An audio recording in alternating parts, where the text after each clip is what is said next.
Hey folks, welcome back to the channel. So I think we're going to start on this Hondo today. This is a Japanese made Hondo, and I'm guessing it was made in the late 70s. It needs a lot of help. It needs obviously all the hardware and electronics. It needs a nut, and it's going to need some repairs to the body where some extra routing has been done. So let's get a start on all that today. Okay, so the first thing we're going to do is get started on moving these bridge holes. Now, I've already got one of them filled. What I did before the camera started was I enlarged these two holes to a 1/2 inch. Then I got a set of 1/2 inch dowel rods cut to length. And I've got some plier marks squeezed into the sides so that it takes glue a little bit better. That's a tip from one of our viewers. And I've test fitted everything so that they're going into the holes, but they're still pretty tight.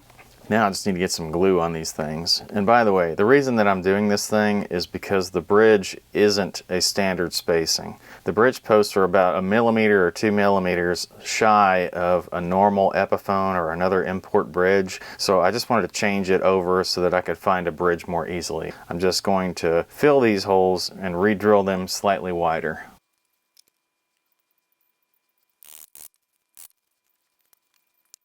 Okay, well once that dries, I'll go ahead and scrape the very tops of these off. They're just a tiny bit proud of the surface in a couple spots, but I'll scrape them down and apply a little bit of super glue to the tops just to make sure that I fill any voids that are in the sides, and also to kind of seal that a little bit.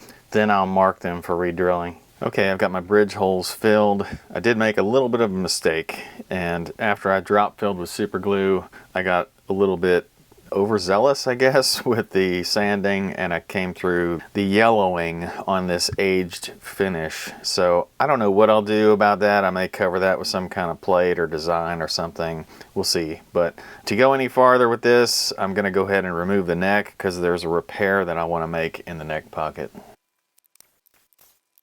So here you can probably see the repair that I want to make in the neck pocket. The pocket was broken, or I don't know if it was chiseled away or what, but it was definitely broken away around the edge of the neck. So essentially what would be a pocket only exists on the sides. There is really nothing in front of the neck. I'm going to take a piece of scrap wood, probably poplar, and try to fill this in. It's going to be a little complicated, but I think I can get that done with not much problem. At this point, I routed the two sides of the broken off part of the cavity, and I cut a block of poplar to the exact width and height of the patch that I need. When I glued the patch in place, I aligned one side of it with the back of the neck pocket, and I'm routing the pickup cavity side. I could have cut the depth of the patch to the exact depth that I needed, but I thought this would make a stronger repair in the end. Here's the final result with a little walnut stain applied to the top. Okay, at this point I've got the neck pocket repaired, so I bolted the neck back on, and I'm going to take the unconventional next step of mounting the humbucker rings next.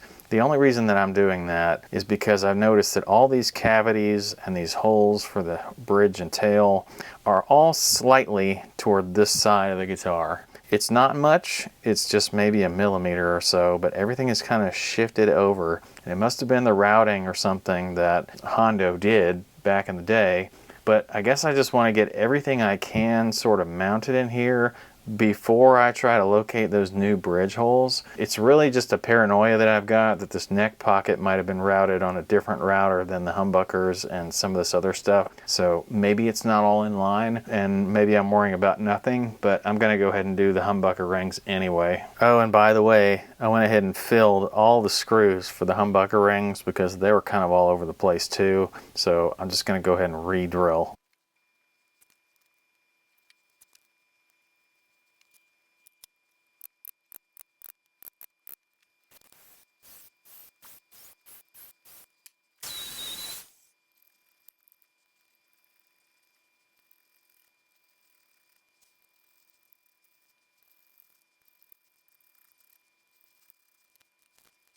Okay, now that I did all that work to put these on, I'm going to take them off, and then I'm going to mark the holes for the bridge. Okay, so I'm going to mark my locations for the bridge holes. I'm not going to drill them yet because, to be honest, I'll probably either build a template for that or do it at the drill press, and either way, I can't really get it on camera very easily. But let me show you how to mark the locations for your holes. So the first thing that I'm going to do is mark both sides of the neck down here at the bridge location. So I take a long straight edge, and I put it right up against the edge of the neck, and then I mark where it continues this line here.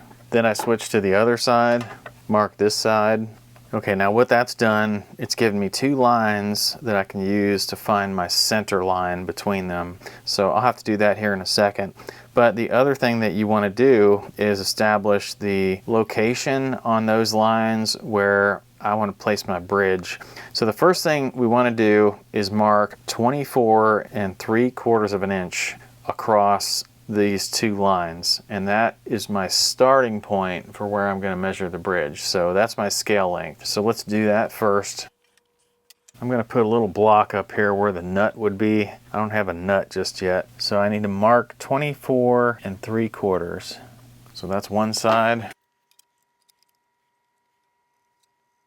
Okay, so I've got the lines that came down from the neck, the sides, and I've got each one of them marked with a cross hash at 24 3/4. Now I'm going to need a ruler that does 32nds of an inch. The first mark you're going to make doesn't actually use that. What you're going to do is make this one a 1/16 of an inch back from the original. And then on this side, you want to go 5/32 back from the original mark, or the scale mark. Alright, so those are going to be roughly my two lines. Then I can actually draw a line between those 2 points, and that will be my bridge line. So that is where the bridge is going to sit. Now, the lines that are parallel to the neck right now are not where my bridge is actually going to be. What I need to do is go back and find the center line between those two, and then measure out about 37 millimeters on each side, because I have a 74 millimeter bridge. So I'll do that off camera, but just so you know, I'm going to be finding the center point, then a 37 millimeter mark on each side, and that will be the point that I drill in the future. Okay, and at this point I can put all the rulers away. I've got the two lines marked, I have my center line marked, and just as I suspected, that center line is just about a millimeter off from the actual center between these two lines here on the body. So I guess it follows that everything else is just kind of shifted over. But it also means that I don't have to reposition my neck, so I'm going to leave this thing bolted on for the duration of the build. Alright, well, I've got a lot of work ahead of me. There's a lot of places I could go next. I could do a nut installation, I could do some wiring, but I think what I'm going to do first is I'm going to shield the cavity. Alright, well, this is my shielded cavity. I've taken a lot of this 1-inch copper shielding tape and I've applied it in strips all around this, and I've even overlapped the edges just a little bit. The reason that I'm overlapping the edges is because I've got this cover plate and I want to line the back of it with copper tape so that they'll contact each other and make that full shield all the way around the cavity. I actually made this cover plate out of a piece of blue Tupperware, so you know, you can laugh at me if you want, but it works. I wish that I had had some satin paint for the back of this, but the only plastic paint that I actually had was gloss black, so I'll live with it. It's on the back of the guitar and I just don't care that much. But anyway, just to show you how this stuff goes on, it's got adhesive on the back of it, and that adhesive is actually conductive, so that's why you want to overlap the pieces. But you just apply it, smooth it out, and then when you come along with your next piece, just overlay that a little bit on top of the one you just laid, and then you have a full conductive piece all the way across. And like I said, make sure you smooth it all the way out and get all the air bubbles out. That's going to help it stick long and not come off. To trim the edges, I just use a little X-Acto knife or a razor blade, trim along the edge, then I'll burnish it back down with my finger, and that gives you a nice clean line on the end.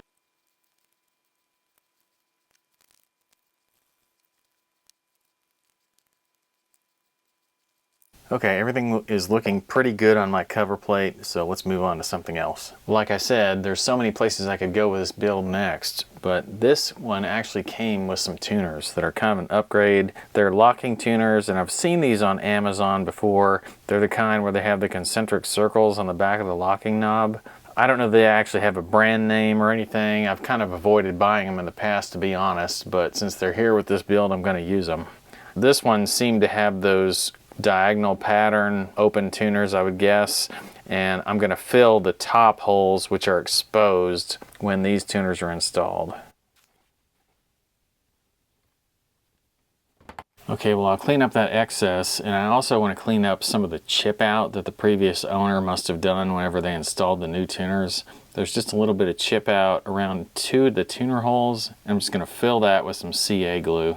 All right, well, I've got the dowels done, and I'm almost done with the finish work on the back of the headstock. I'm not going to go too crazy here. I just want it to look nicer. We still have quite a bit more work to do. We've got to do a nut. We've got to put these tuners back. Got the electronics, and we've got to do that bridge.